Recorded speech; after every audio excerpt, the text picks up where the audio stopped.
Hello everyone, welcome back to my channel. This is Tina with Life in the Piedmont, and I wanted to get back to trying to do my podcast or just have a chat of a video go out once a week about different topics.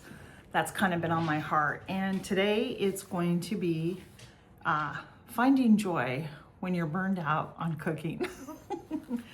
I know that a lot of you can relate to that topic, even though you may find yourself one of those ones who does preserve their food. Either you grow it or you supplement it from somewhere that you know and trust locally. There's a real burnout that takes place, I think, as us, that comes from creating meals every day. Don't you think? Would you agree?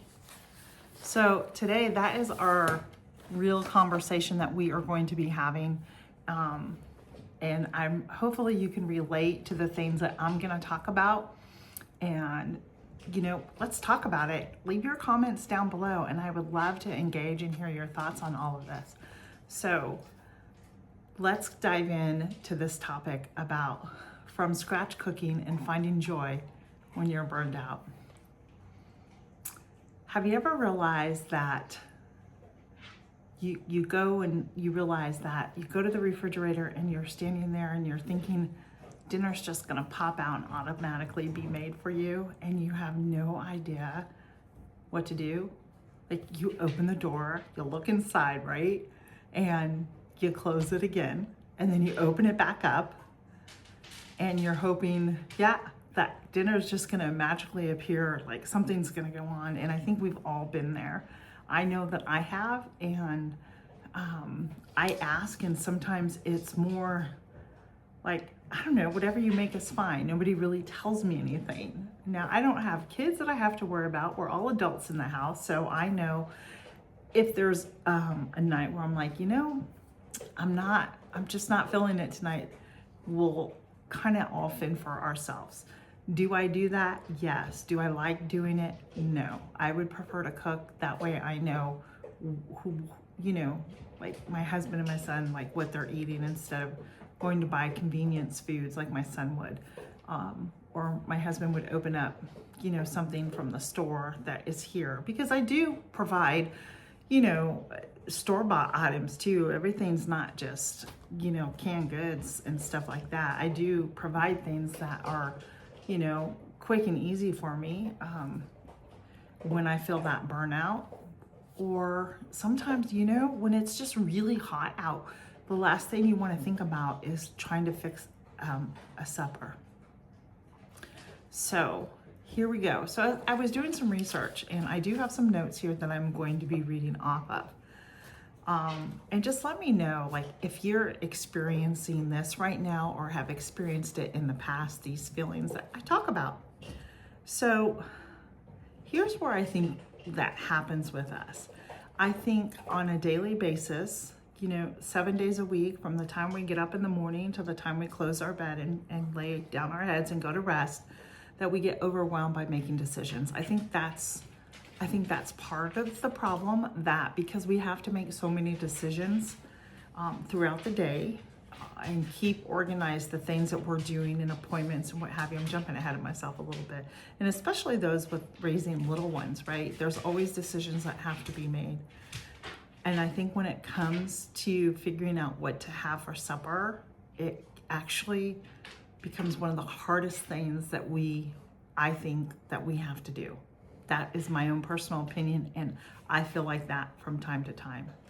And I think there is a real thing that's called decision fatigue. I think we get tired of thinking, like we get tired of having to make decisions. And excuse my dog, who's deciding that she's really thirsty and has to get a drink of water. So yeah.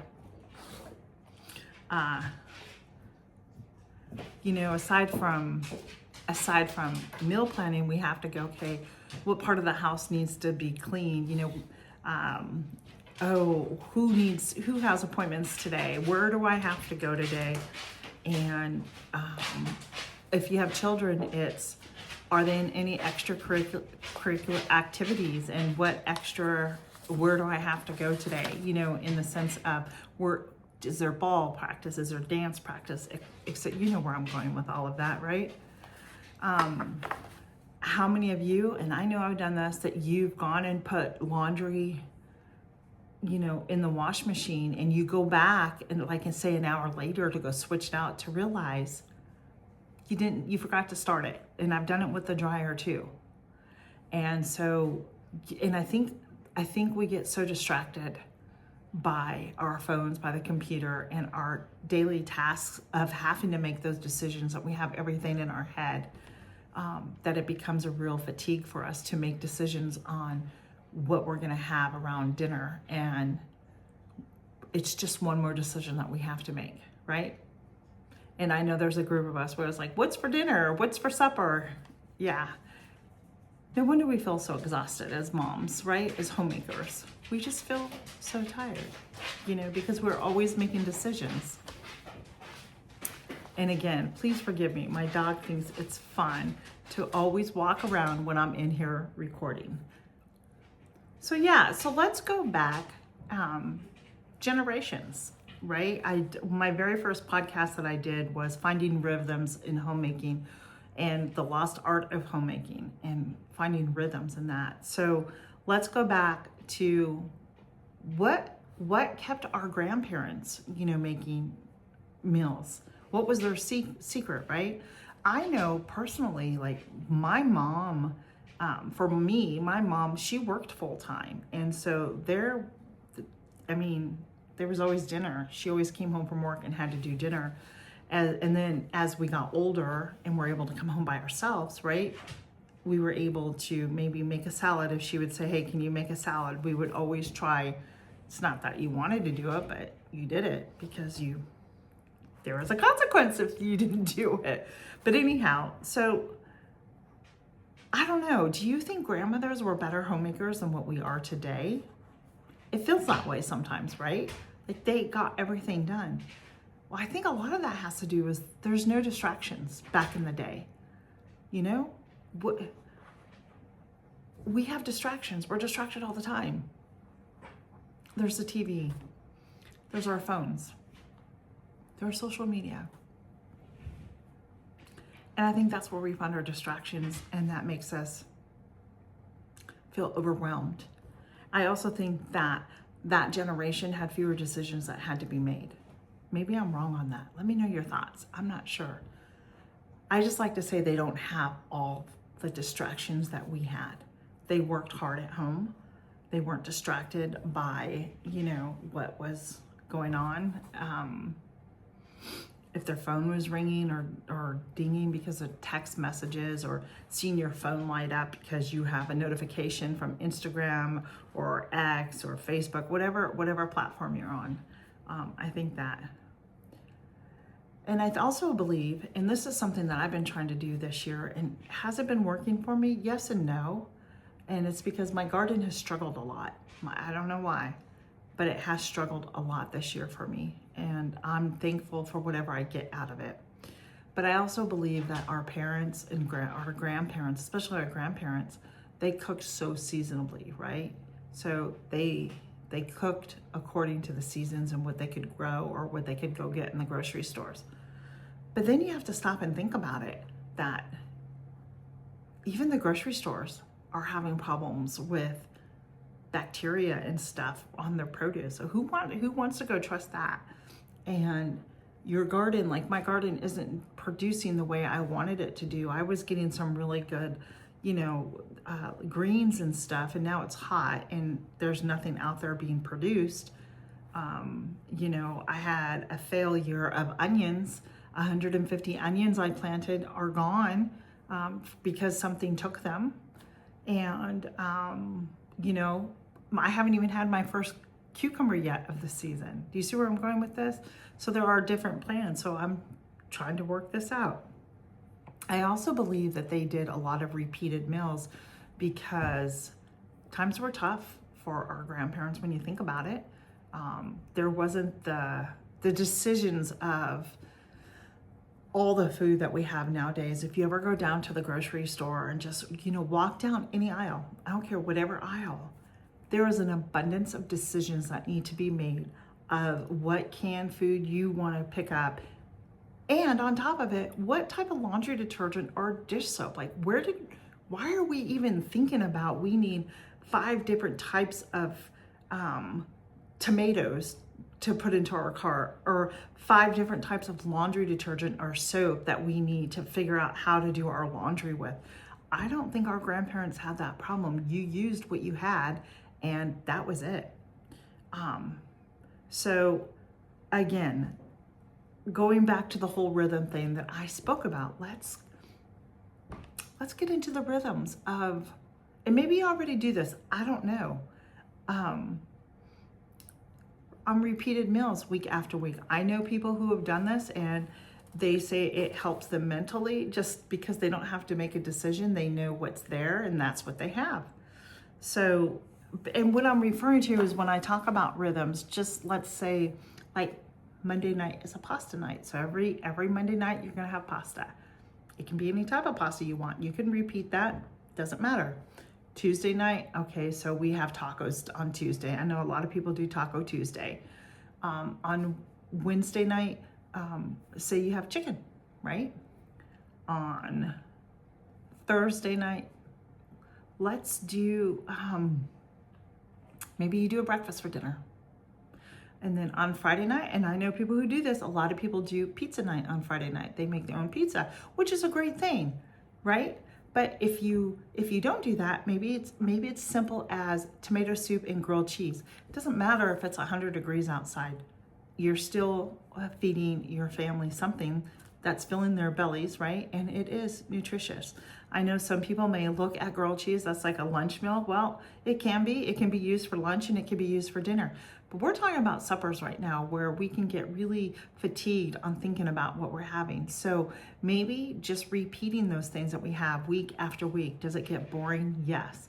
I always try to figure out something different to have. And I think that's where our decision fatigue comes from, because we're like, well, we already had that like last week, or we had that. And so make the same dishes, just change it up in the way that you do it. And I think that, you know, you will find your fatigue less when it comes to figuring out what you're gonna have for dinner. Now, let's move on. Let me know what you think down there. Just let me know. Because I think when we realize what the expectation is on what we're having for dinner, it's just easier to do. And I know a lot of times, like for me personally, if I pull that protein out in the morning, then I have the whole day to think about what we're doing, what I'm gonna do with it to make it dinner. But if I try and just stick to, you know, Monday, Tuesday, Wednesday, and just have certain things that I'm gonna do, but just change up the way that I do it, I think that's gonna be a lot more helpful in the long run, not just for myself, but maybe for you too. All right. So here's another topic. Aside from this is what I want to get into. From scratch cooking doesn't mean starting over every single day. I think one of the biggest things is that if we are cooking from scratch means spending hours in the kitchen every day, and I don't think that is something that we need to do. I think you've heard the thing, you know,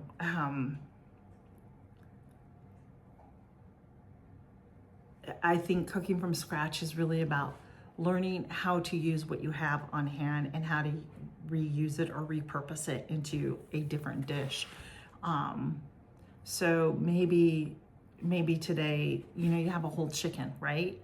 And you roast a whole entire chicken. Well, I know here we're not going to eat a whole entire chicken.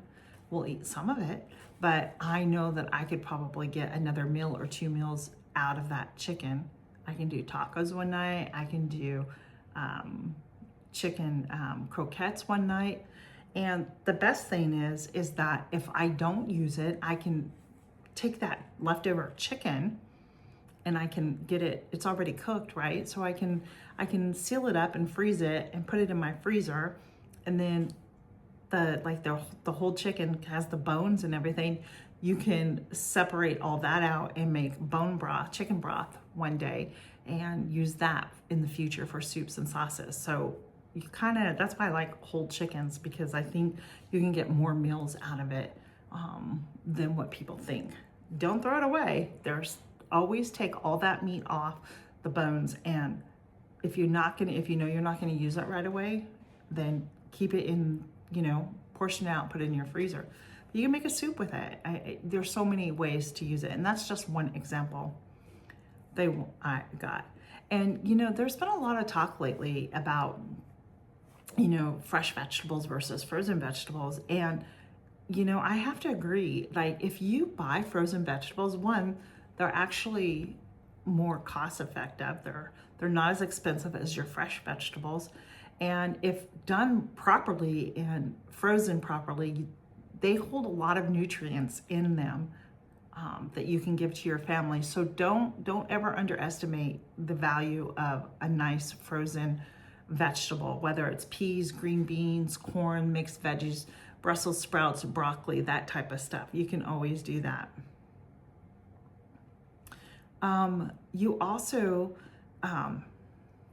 one of the things, I'll tell you what I've done in the past, and it has really been the most helpful thing ever, is I've actually, I do a 2-ingredient biscuit, and I make it with a self-rising flour and then a heavy cream. It's like equal parts, right? Well, that comes in handy for a quick breakfast, brunch, but I've also made those ahead of time and keep them in the freezer as well. And that's where, like, I want to say to you that, you know, maybe you cook dinner one night. Like, if you're making a meatloaf, make 2 meatloaves, put one in your freezer and one for later. Kind of a small little micro batch cooking. I also want to just let me talk about this. Have you ever heard the term semi-homemade? Okay. There is nothing wrong with semi-homemade cooking. There is nothing wrong with it. Not everything and not everyone cooks from scratch. There's absolutely nothing wrong with it. You can take a semi-homemade recipe or say a scratch recipe and turn it into a semi-homemade recipe very easily. It doesn't have to be all from scratch, because sometimes cooking is just not something people, you know, they don't have their joy in it, right? I personally enjoy cooking and baking, but I do fall into this category of feeling overwhelmed and not sure what to always make. I get fatigued.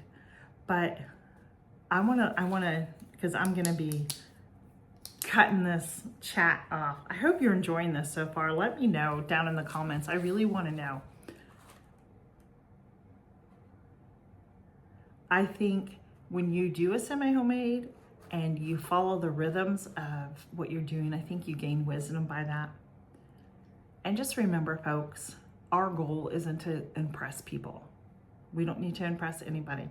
Our goal is to provide nutritious meals that fill up the bellies for our families. Whether you're in the stage of raising children or your children are already raised and they're out of the house, right? Your goal is to feed nutritious food to your family.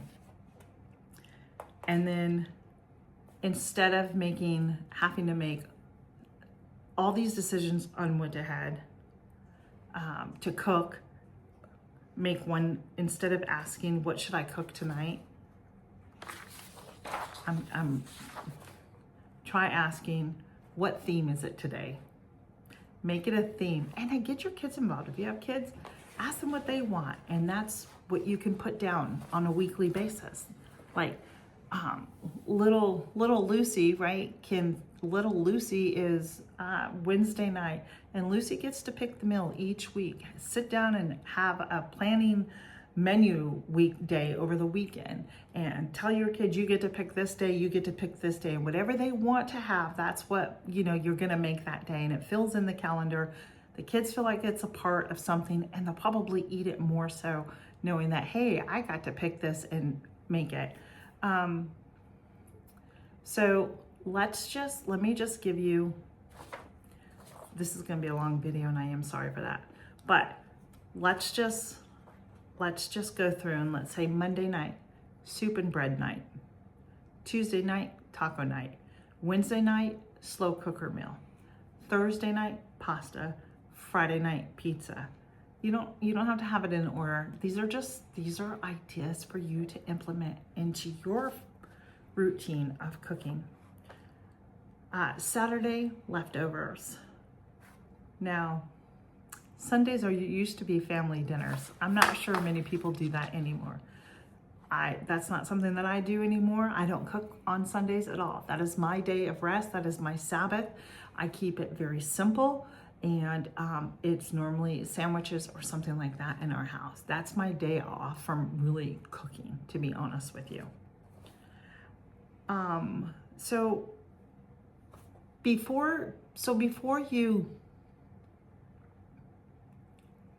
before you think about the cooking or like, oh, I gotta go to the grocery store, that's another decision you have to make. Go to your own pantry, see what you have, get creative, start there. Look in your freezer. And I have to tell you guys, I did that the other day. I actually went to one of my freezers, because I have a couple of freezers here. I went to my freezer and I just couldn't handle it anymore. Things were just getting tossed in there. And that's what happens with a chest freezer instead of an upright freezer. And anybody who goes to the store, they'll just toss stuff in there. So I went ahead and pulled everything out, and I separated it by chicken, turkey, pork, and beef. And then anybody else have a abundance of grocery bags from the store, like, the reusable bags? So I cleaned a couple of those out, and I separated them up.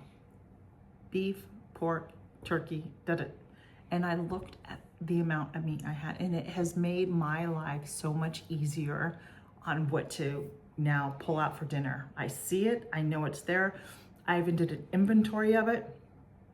I haven't kept up with that, but I need to go in and cross off what I've used so I know what I need to replenish. My other freezer that I have, a lot of that stuff I never got to preserve. I've actually been giving to my chickens, so I know that's not going to waste. It's going into eggs. But yeah, so that's kind of where I'm at. So look in your freezer, see what you already have. I think that's the one thing, like our ancestors, our grandmothers, my mom and dad, they always did that. And they didn't always go to the store every single day or every week.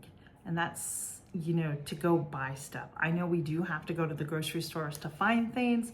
Maybe we ran out of something, but think about how often you go to the store.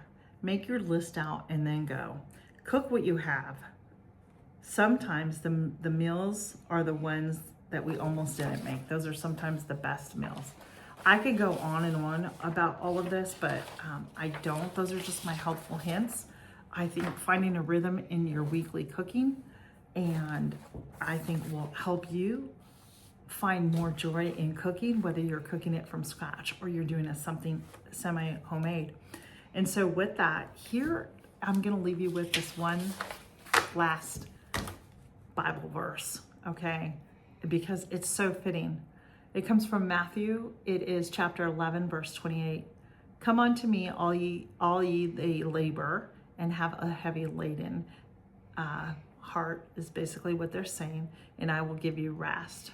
And these verse just reminds, even our work at home can become heavy, maybe burdensome if we carry it all alone.